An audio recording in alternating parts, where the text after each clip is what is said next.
So, as the Russian collusion narrative continues to sort of just crumble in front of the hordes of completely devastated, disgruntled, uh, infuriated liberals, um, some of them, uh, some of them are choosing to basically double down on the sort of collusion rhetoric and anti-Trump rhetoric. Some of them are, of course, starting to look at their own internal party and starting to wonder if they need to sort of have a shakeup and maybe, I don't know, actually try to have a message of some sort other than Donald Trump is the worst human being on planet Earth. Might be useful. I don't know.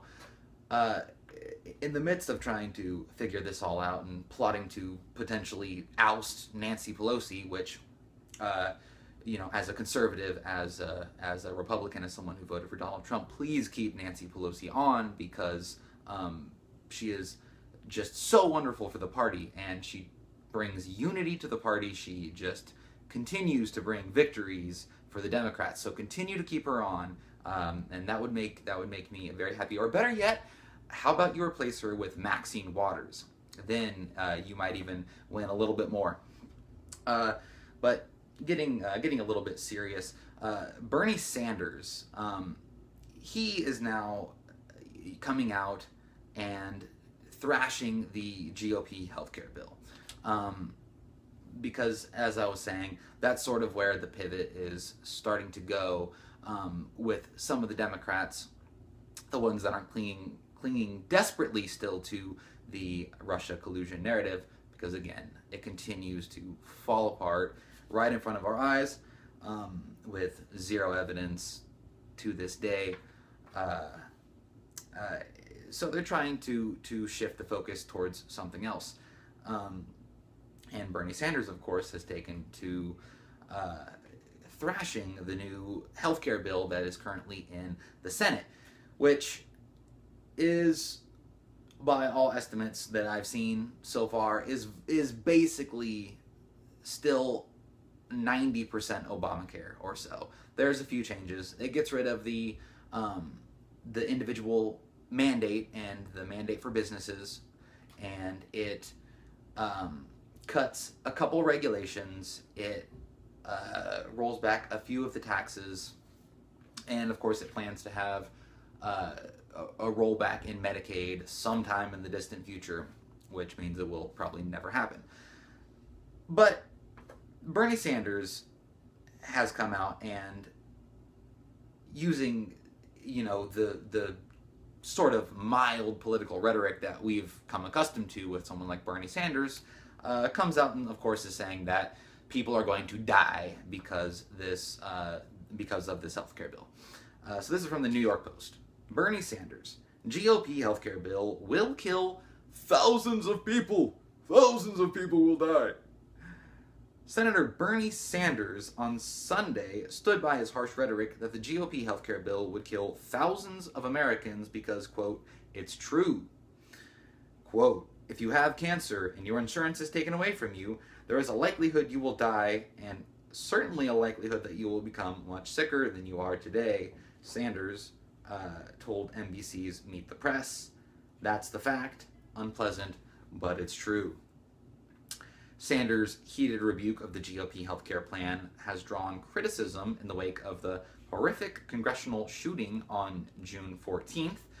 A crazed Sanders supporter, James Hodgkinson, hunted down Republicans at their baseball practice, shooting Representative Steve Scalise and 3 others. And I've heard that Steve Scalise is now actually finally out of the hospital. He was in critical condition there for quite a while because of that crazed Bernie Sanders supporter. Sanders cites an estimate by the Congressional Budget Office that 23 million fewer Americans would have insurance under the similar House bill to back up his argument. Quote, let us be clear, this is not trying to be overly dramatic. Thousands of people will die. Let's not try to be overly dramatic, but thousands of people will die if the Republican healthcare bill becomes law, the former Democratic presidential contender tweeted Friday. Senator Orrin Hatch, Republican Utah, responded, quote, "The brief time when we were not accusing those we disagree with of murder was nice while it lasted." And indeed, it certainly was. And of course, Bernie Sanders, himself is a self-proclaimed socialist. He wants to see health care for everybody. Basically, he cites other nations, certain areas of Europe, Canada, for example, as having universal healthcare systems. He says that the United States should have some sort of a universal healthcare system. Everybody should basically be covered with healthcare. So, of course, which is why he supports Obamacare. But obviously, there are serious problems with Obamacare. Very serious problems with Obamacare. Whether Bernie Sanders knows that or not, is fairly irrelevant when you're simply looking at what Obamacare is and what it's done. What he is claiming about this CBO score, the Congressional Budget Office score, about the healthcare bill in the Senate right now, he's saying that because 23 million people will wind up not having insurance because of the healthcare bill, that means thousands of people are going to die, essentially. What he fails to recognize or inform people on is the fact that the Congressional Budget Office itself, in its own estimate, says that in 2018, it's going to be 18 million people who will not have insurance. And the 24 million number is several years down the road from that. The vast majority of the people who are not going to have insurance are not going to have insurance because of one simple fact. Because of the fact that this bill gets rid of the individual mandate, the mandate for people to have insurance. And without having a mandate, without having to face a penalty for not having insurance, people are going to exit out of the insurance plans that they have now in the individual market. Why, you might ask? Well, because Obamacare jacked up the prices of premiums, and it made deductibles go through the roof, and it made people have to get coverage for things that they didn't want, and it actually made it way more expensive and more difficult for them to actually get the coverage that they needed in certain cases. Many people lost their insurance altogether. Of course, the famous lie from Obama: if you want to keep your doctor, you can keep your doctor. If you want to keep your plan, you can keep your plan. That was a total lie. It wasn't true whatsoever. And the CBO score that he is citing, again, admits that the vast majority of the people that are going to be left without insurance are going to choose to not have insurance because they don't want to be in the individual market because it is expensive and they don't get the kind of coverage that they want for a price that they're willing to pay. So they're going to leave the market when there's not a fee, a mandate. And that, of course, is not something that's a person like, Bernie Sanders is going to tell you. It's not something that a demagogue like Bernie Sanders is going to tell you, because, of course, he's got his own political agenda, and he's basically willing to lie to his constituency and hope that they simply believe what he says. He certainly is going to talk about things like the fact that Medicaid is going to get cut in this healthcare bill coming up. Well, the proposed cuts, quote unquote, aren't even going to come into effect until 2025. And if you believe that, in 2025, Republicans are actually going to follow through on what they say, then, I got a bridge that I can sell you. So it's just not going to happen, basically. Anytime politicians say that they're going to do X, Y, or Z in, the future, it's just not going to happen, basically. So when they say cuts, when they say there's going to be cuts to Medicaid that are going to leave people dying on the streets, what you need to know is when they say cuts, what they mean is that's not to say that the amount of money that we spend on Medicaid this year is going to be less next year. What that means when they say cuts, that means that the amount of increased spending on Medicaid, the proposed increased spending amounts, are going to be cut. So we're going to be having a less of an increased amount of spending than we would have otherwise, and they call that a cut. Completely ridiculous, completely absurd. Those cuts, the cuts, you know, in the spending to Medicaid aren't even going to take effect. The cuts to the increased spending in Medicaid, rather, are not even going to take effect until 2025. And now, when you look at Obamacare, when you look at what they did to Medicaid, because it was a massive expansion in Medicaid, that was the majority of the people that went into Obamacare in the individual market did so through Medicaid. And what they wound up doing is they actually expanded, because of course Medicaid is supposed to be for low income individuals. Well, what they did is they expanded the income amount to make it to where, in some cases, people making up to $90,000 a year could actually qualify for Medicaid. Completely ridiculous, completely absurd. When you look at, I mean, just basically every aspect of Obamacare is a complete failure. You could literally go piece by piece into it, but here are the key points of why Obamacare is an absolute failure. One, it doesn't allow for competition across state lines. Two, it creates a list of mandatory coverage that insurance companies have to provide, and what it includes is things like hair transplants and something that is going to be gender specific, but you have to get it no matter what.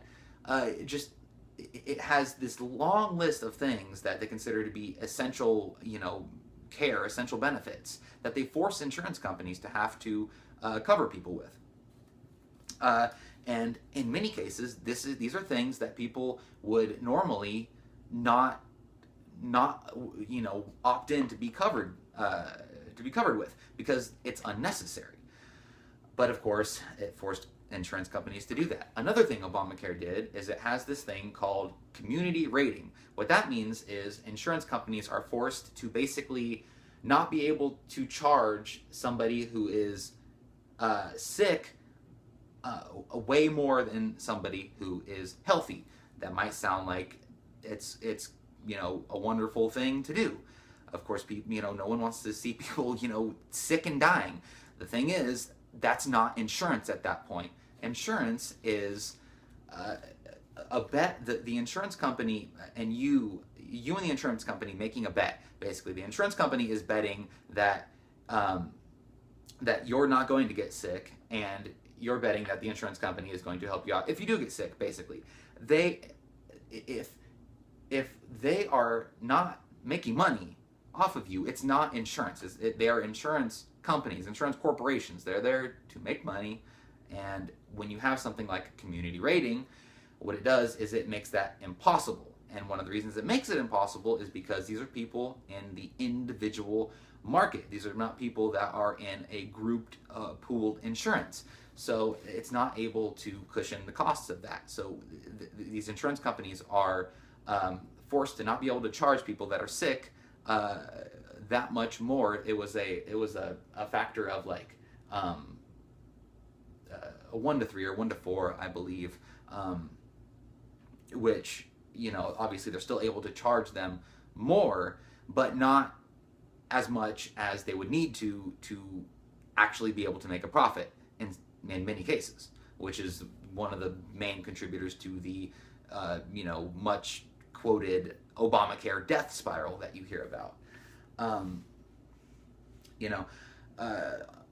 obviously, the individual mandate, uh, what that wound up doing is that was supposed to make, force people onto insurance basically, and it did force, quite a few people, but it didn't force as many as they thought it would, and the people that did wind up getting on the mainly expansion of Medicare, a lot of them were actually a lot sicker and a lot a lot more poor than the CBO, the Congressional Budget Office, had thought was going to be the case when they first scored Obamacare.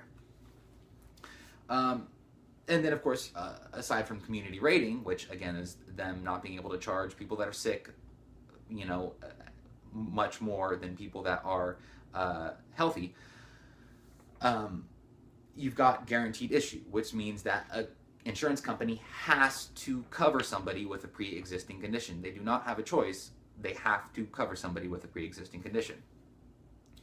And again, that might sound great, but the problem is when you've got somebody with a pre-existing condition, this is insurance we're talking about, that incentivizes people to wait until they get sick to get insurance. And also it causes a problem for the insurance companies because, again, it's not cost effective for them whatsoever. And I mean, for crying out loud, you can't crash your car and then get car insurance. You can't have your house burned down and then get homeowners insurance. I know it's different because obviously you don't need a car or a house to survive. You need healthcare to survive. I get that it's different, but what I'm saying is, from the insurance company's perspective, from their point of view, it's not a viable solution, and all it does is cause the destruction of the healthcare companies and moves us towards a single payer system. So, it is definitely a problem. And then, of course, you've got the taxes that are set up on people with the Cadillac, quote unquote, plans. People who have the more expensive plans basically are forced to subsidize the people on the lower income plans in the Obamacare individual market.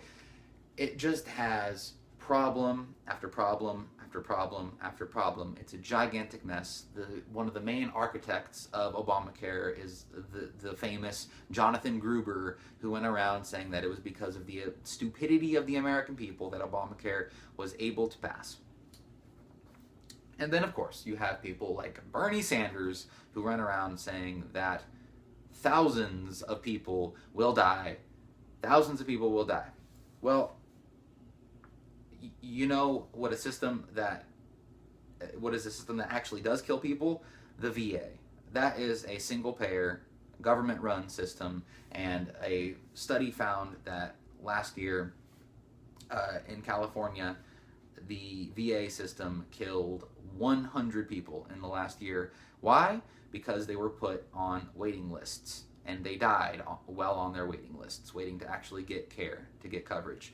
And that is the cornerstone of universal healthcare systems like Canada, for example. When you look at the wait times for people just to get, basic healthcare, and in some cases critical care, they're having to wait weeks or months in many cases to get the care that they need. Why, you might ask? Well, that's because that they have to ration the care. There simply isn't enough doctors to take care of everybody ubiquitously. It's just not possible. And in the United States right now, we actually have a doctor shortage. It's a big problem. One of the contributing factors to the healthcare crisis right now in our country. Obamacare, for many of the reasons that I just cited, and way more, is a total, complete failure. It's a system that was designed to fail. It's a system that was designed to ultimately implement a single payer system, which is what we are moving towards as the healthcare system in our country collapses. That's going to be the solution for it, unfortunately. And as we move towards this single payer system, The Republicans. The Republicans are not doing a damn thing to acknowledge any of the actual problems with Obamacare. Basically, what they've done with this GOP healthcare bill that is coming out is enshrined Obamacare. It basically is Obamacare. It's 90% of Obamacare with a few tweaks that in some cases actually make it worse. So it's pretty funny that you've got people like Bernie Sanders coming out and saying that thousands of people will die because of this when it's basically Obamacare. just changed up a little bit. They put a different outfit on it. The Republican outfit, as a matter of fact, and that is the other thing. What they're doing here is they're basically rebranding Obamacare, actually making it worse in some ways, and rebranding it as Trumpcare, as it's going to be the Republicans' brand now. The Republicans and Trump are going to own this steaming pile of crap. So basically now, thanks to the genius Republicans in Congress, we are going to have the failures of Obamacare continue because the Republicans are too spineless to do an actual repeal, even though they put forward repeal bills multiple times when Obama was still the president. Why would they do that? Because they know that it's going to get vetoed by the president, and it did every time. And now when they've actually got a Republican president, they're not willing to put forward a repeal bill. It's completely spineless. It's completely pathetic when they've run campaigns, most of these people, on repealing Obamacare. It's a total joke. A total, absolute joke. And now they're going to have the failures of Obamacare continue, but now it's going to be owned by the Republicans, and the Democrats are going to get to blame the Republicans on everything that goes wrong now in the future when it comes to healthcare. So great job, Republicans. Great job on doing that. And now I want to go to the Daily Wire to get a little bit of sanity injected into this whole situation. Rand Paul lays out free market healthcare options, tries to convince Trump to repeal as much as we can, then fix remaining problems. And of course, Senator Rand Paul is my favorite senator. He is one of the few senators who are stepping forward and saying that they will not vote for this bill, so they definitely need support.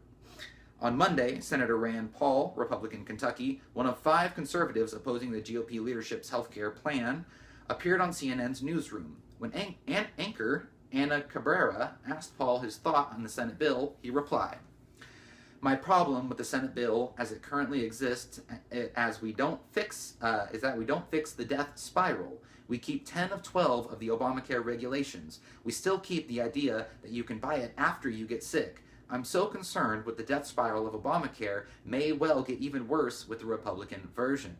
I'm also concerned that the Republican version keeps most of the subsidies and actually creates a brand new subsidy, a $120 billion subsidy for insurance companies called a stabilization fund, quote unquote. All of those things together make me very concerned that we're not going to fix the problem here." Cabrera challenged Paul, citing polls that suggest Obamacare is rather popular, to which the senator replied, "Obamacare is failing in the individual market. The best way to fix it is through freedom, and everybody seems to be afraid of freedom. What we should do is legalize inexpensive insurance. What does that mean? That means insurance without any regulations. Insurance that you can buy what you want to buy with the price you want to pay. Because right now we have people with big hearts who say, quote, oh, it should cover everything. Like I mentioned, the essential benefits that they inject into these coverage plans that insurance companies are forced to provide. But they price poor people out of the marketplace. I know they're well-intended. President Obama wanted to help poor people, but he actually priced poor working-class people out of the marketplace. I think Rand Paul is just playing politics there. I would disagree. I think Obama knew full well what he was doing, but that's that's for another point in time. Cabrera then asked Paul how he would propose treating those with pre-existing conditions. He said, "The best way to help people with pre-existing conditions is to get them out of the individual market completely and get them group insurance. I'll give you an example. If you work for Toyota and your wife has multiple sclerosis, leukemia, breast cancer, or vice versa, the woman works and her husband has all these terrible problems, you don't have a problem. Group insurance covers all these things, whether you get sick or not. The individual market is different. They treat you and your spouse as somehow an insurance pool by yourself, and it's not fair. So what I've been saying over and over again is let people in the individual market join a group. Let them join the Chamber of Commerce, the NFIB, AARP, Farm Bureau. Let them buy group insurance across state lines. Let them be part of a big co-op, not that the government creates. And I think if you have confidence in capitalism, that what would happen is virtually everyone would get coverage through a group plan. Then there would be a few people that fall through the cracks. And I think that's what Medicaid is for. Not a massive expansion of Medicaid, not a massive government program meant to cover as many people as possible. It's meant to be a system that is, as Rand Paul says, there for the people that sort of slip through the cracks. The question was then asked, what would be the incentive for insurance companies to offer insurance to those who are ill? Paul went right back to free market capitalism. It's market leverage. So, for example, General Motors might have 200,000 workers, and they have some of them who are sick or whose spouses are sick. Somebody sells them insurance because they want the 200,000 workers. So let's say the Farm Bureau in Kentucky has 30,000 people that buy insurance through them. What if they say tomorrow, we're no longer buying individual policies, we're going to go to one of the insurance companies and see if one of them will sell us and get all of our business. But we want a group policy. I think they have the market leverage to do this. Imagine AARP. AARP has 33 million people. If they choose to negotiate for health insurance, who wouldn't want their business? Insurance companies couldn't afford to turn them down. So, as Rand Paul is laying out, there can be efficient, free market, capitalist systems that address the healthcare issue. We can get people into group markets. We can, first and foremost, what needs to happen is there needs to be a repeal of Obamacare, a repeal of as much of the Obamacare taxes, the Obamacare regulations, the fact that you can't, have competition across state lines, the fact that people are forced to be covered with pre-existing conditions. All these things are things that, as Rand Paul says, many of them sound good. I'm sure many of the people that support these policies are very well-meaning. But the problem is, again, even if you look at a system like Canada, where the citizens are taxed up the wazoo to pay for their universal healthcare system, it's a system that's not that good. People get put on massive waiting lists. They don't get that great of actual health care.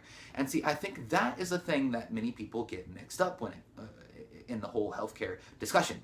People think that having the most amount of people covered, quote unquote covered, it should be the goal. The problem is you can have the entire United States could be covered, but if none of them have access to quality health care, what's the point? What's the point? So the question should be, how can we get quality access to healthcare, to quality healthcare, to the most amount of people, And I think the answer to that overwhelmingly is a free market-based solution. You allow insurance companies to compete with each other and offer different insurance plans and let people buy plans that are exactly what they want. If somebody just wants a catastrophic plan that only will cover them if they wind up getting a terminal disease or something like cancer or something of that sort, you should be able to just get a plan of that sort. If you want to get a plan that covers everything, you should be able to get that too. But obviously you're going to have to pay more for something like that.